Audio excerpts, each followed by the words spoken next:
Hello everyone, मी Mona Dhakate makeover आणि आज मी पुन्हा निघाली माझ्या ब्राईडसाठी दुपारला. आणि दुपारची ऊन तर तुम्हाला माहीतच आहे नागपूरची कशी असते. तर ही आहे माझी ब्राईड. आज हिचा इव्हनिंगला वेडिंग डे आहे, त्यासाठी हिला प्रॉपर महाराष्ट्रीयन पद्धतीने रेडी व्हायचं होतं. साडीची नऊवारी घालून द्यायची होती आणि ही थोडीशी नर्वस होती मेकअपसाठी.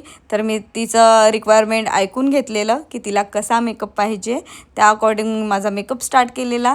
डोळे थोडे छोटे होते तर मला वाटलं तिचा डोळे आणखी छोटे नाही दिसले पाहिजे, त्यासाठी मी एकदम मिनिमल असा आय मेकअप केलेला आणि खूप पातळ असा लायनर लावलेला.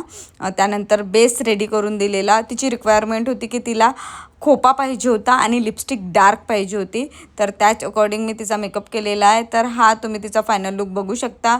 हा व्हिडिओ मी बाहेर जे स्टेजवर लाईट असते ना, फोकस लाईट, त्यामध्ये घेतलेला आहे. काही LC वगैरे यूज केलेला नाही आहे. तर हिचा फायनल लुक तुम्हाला कसा वाटत आहे मला कमेंटला नक्की सांगा. मला तो खूप सुंदर वाटला आणि तिलाही खूप आवडलेला. चला तर मग भेटूया माझ्या नेक्स्ट व्लॉगला. बाय.